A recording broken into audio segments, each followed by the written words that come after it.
ये आकाशवाणी का गोरखपुर केंद्र है। अब आप शिवानी अरोरा से सुनेंगे प्रादेशिक समाचार।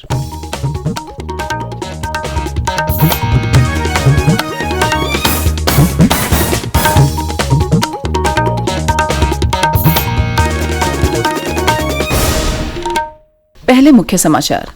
केंद्रीय मंत्रिमंडल ने 15,000 करोड़ रुपए के पशुपालन बुनियादी ढांचा विकास कोष गठित करने को मंजूरी दी। केंद्र सरकार ने देश में अंतरिक्ष क्षेत्र में निजी क्षेत्र की भागीदारी बढ़ाने का निर्णय लिया। मुख्यमंत्री योगी आदित्यनाथ ने कोरोना वायरस के बिना लक्षण वाले मरीजों को कोविड अस्पतालों में रखने के दिए निर्देश। और रक्षा मंत्री राजनाथ सिंह ने कहा, भारत और रूस के संबंध विशेष सामरिक साझेदारी पर आधारित। अब समाचार विस्तार से। केंद्र सरकार ने अंतरिक्ष, बैंकिंग और पशुपालन क्षेत्रों में ऐतिहासिक सुधारों की घोषणा की। प्रधानमंत्री नरेंद्र मोदी की अध्यक्षता में कल हुई मंत्रिमंडल की बैठक में देश में अंतरिक्ष क्षेत्र में निजी क्षेत्र की भागीदारी बढ़ाने का निर्णय लिया गया। परमाणु ऊर्जा और अंतरिक्ष मंत्री जितेंद्र सिंह ने बताया कि सरकार अंतरिक्ष प्रौद्योगिकी के प्रभावी सामाजिक आर्थिक उपयोग के लिए भारतीय राष्ट्रीय अंतरिक्ष संवर्धन और प्राधिकार केंद्र इनस्पेस का गठन करेगी। मंत्रिमंडल की बैठक के बाद सूचना और प्रसारण मंत्री प्रकाश जावड़ेकर ने कहा है कि इससे अंतरिक्ष क्षेत्र की उपलब्धियों का अधिकतम उपयोग सुनिश्चित किया जा सकेगा। श्री जावड़ेकर ने बताया कि शहरी सहकारी और बहुराज्य सहकारी बैंकों को रिजर्व बैंक की सीधी निगरानी के तहत लाया जाएगा। श्री जावड़ेकर ने कहा कि सरकार ने उत्तर प्रदेश के कुशीनगर में अंतर्राष्ट्रीय हवाई अड्डा बनाने का भी फैसला किया है। उन्होंने कहा कि बुद्ध सर्किट को जोड़ने के इस फैसले से अंतर्राष्ट्रीय पर्यटन को प्रोत्साहन मिलेगा। इससे सारनाथ और गया सहित आसपास के सभी पर्यटन स्थलों के विकास में भी मदद मिलेगी।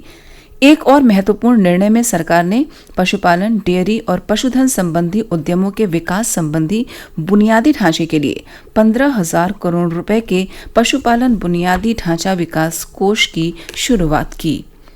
श्री जावड़ेकर ने कहा कि इस योजना का उद्देश्य देश में करीब 35 लाख युवाओं को रोजगार उपलब्ध कराना है। पशुधन विकास के लिए 15,000 करोड़ का ये कार्यक्रम पहली दफा सबके लिए खुल रहा है। इससे दूध उत्पादन भी बढ़ेगा, निर्यात भी बढ़ेगी और लाखों लोगों को रोजगार मिलेंगे।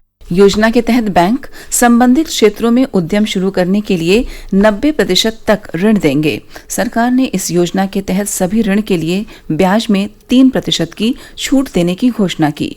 श्री जावड़ेकर ने बताया कि देश में अन्य पिछड़ा वर्गों को लाभों के प्रभावी अंतरण के लिए बेहतर तरीके सुझाने के उद्देश्य से गठित अन्य पिछड़ा वर्ग आयोग की अवधि अगले वर्ष 31 जनवरी तक बढ़ा दी गई है।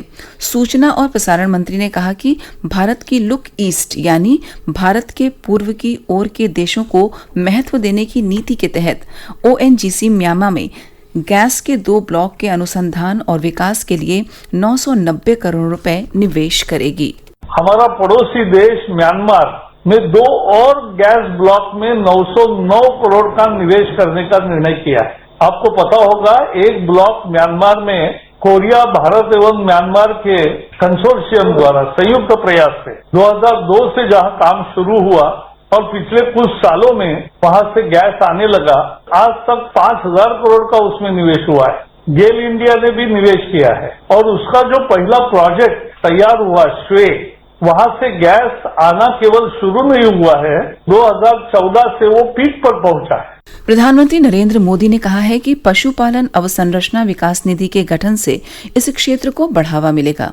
उन्होंने कहा कि इससे मेहनती पशुपालकों की आमदनी बढ़ने के साथ साथ निवेश तथा क्षेत्रीय बुनियादी ढांचे, खास तौर पर डेयरियों को प्रोत्साहन मिलेगा। मंत्रिमंडल के फैसलों के बारे में श्री मोदी ने कहा कि सरकार सूक्ष्म, लघु और मध्यम उद्यम क्षेत्र को जीवंत बनाने के लिए वचनबद्ध है। उन्होंने कहा कि मंत्रिमंडल ने प्रधानमंत्री मुद्रा योजना के अंतर्गत शिशु ऋण खातों में ब्याज माफी की योजना को मंजूरी दी है, जिससे छोटे कारोबारियों को मदद मिलेगी और उनके कारोबार में स्थिरता आएगी।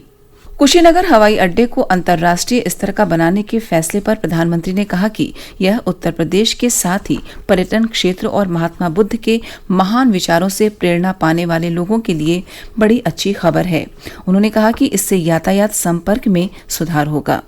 श्री मोदी ने यह भी कहा कि अधिक संख्या में पर्यटकों और श्रद्धालुओं के इस क्षेत्र में आने से स्थानीय लोगों को बेहतर अवसर प्राप्त होंगे। मुख्यमंत्री योगी आदित्यनाथ ने राज्य के कुशीनगर हवाई अड्डे को अंतर्राष्ट्रीय हवाई अड्डे का दर्जा देने के लिए प्रधानमंत्री नरेंद्र मोदी के प्रति आभार व्यक्त किया है और कहा है कि इससे पूर्वांचल क्षेत्र के विकास का मार्ग प्रशस्त होगा।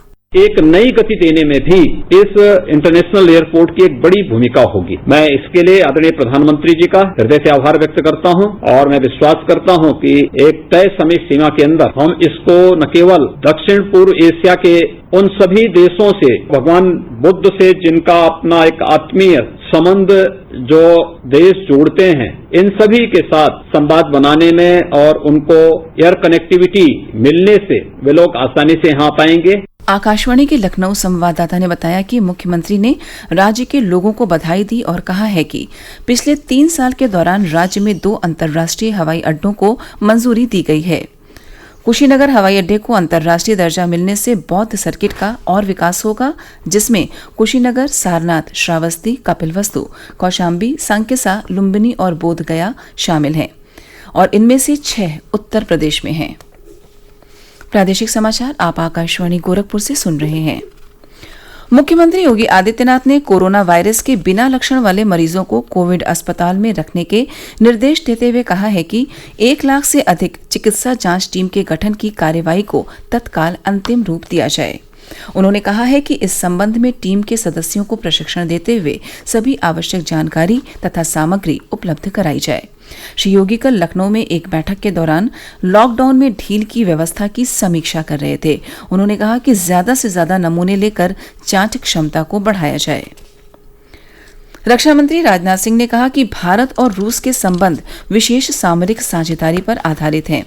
उन्होंने कहा कि रूस ने आश्वासन दिया है कि दोनों देशों के बीच मौजूदा सैन्य अनुबंध जारी रहेंगे और कुछ मामलों में इन्हें कम समय में आगे ले जाया जाएगा। रूस की 3 दिन की यात्रा पर गए रक्षा मंत्री ने कल विजय दिवस की 75वीं वर्षगांठ परेड में भाग लिया। उन्होंने बताया कि भारत की तीनों सशस्त्र सेनाओं के दस्ते का भी परेड में शामिल होना गौरव की बात है। प्रधानमंत्री नरेंद्र मोदी ने लोगों से आग्रह किया है कि वे इस महीने 28 जून को प्रसारित होने वाले आकाशवाणी से मन की बात कार्यक्रम के लिए अपने विचार भेजें।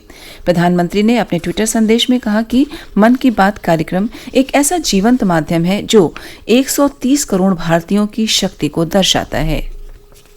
मानव संसाधन विकास मंत्रालय ने वर्ष 2020-21 के लिए राष्ट्रीय शैक्षिक अनुसंधान और परिषद NCERT के लिए एक रोड मैप तैयार किया है। इसके तहत NCERT को इस साल अक्टूबर तक 1ली से 5वीं कक्षा तक और अगले साल मार्च से 12वीं कक्षा के लिए प्रत्येक विषय को पढ़ाने के लिए इन्फोग्राफिक्स, पोस्टर और प्रस्तुतियां तैयार करने के लिए कहा गया है।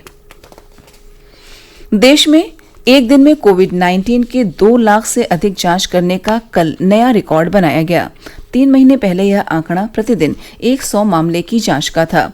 हमारे संवाददाता ने बताया है कि जांच के मामलों में यह उल्लेखनीय वृद्धि अस्पतालों, जांच प्रयोगशालाओं और विभिन्न संस्थाओं के सम्मिलित प्रयास से संभव हो पाई है।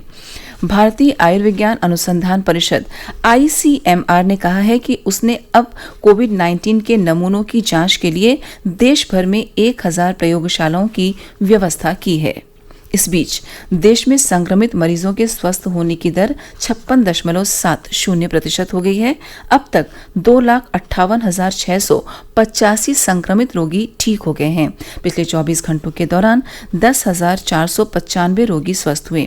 वर्तमान में 1,83,022 लोगों का इलाज चल रहा है। अंत में इस बुलेटिन के मुख्य समाचार एक बार फिर सुन। केंद्रीय मंत्रिमंडल ने 15,000 करोड़ रुपए के पशुपालन बुनियादी ढांचा विकास कोष गठित करने को मंजूरी दी। केंद्र सरकार ने देश में अंतरिक्ष क्षेत्र में निजी क्षेत्र की भागीदारी बढ़ाने का निर्णय लिया। मुख्यमंत्री योगी आदित्यनाथ ने कोरोना वायरस के बिना लक्षण वाले मरीजों को कोविड अस्पतालों में रखने के निर्देश दिए और रक्षा मंत्री राजनाथ सिंह ने कहा, भारत और रूस के संबंध विशेष सामरिक साझेदारी पर आधारित। इसी के साथ आकाशवाणी गोरखपुर से प्रसारित प्रादेशिक समाचारों का यह बुलेटिन अब समाप्त हुआ।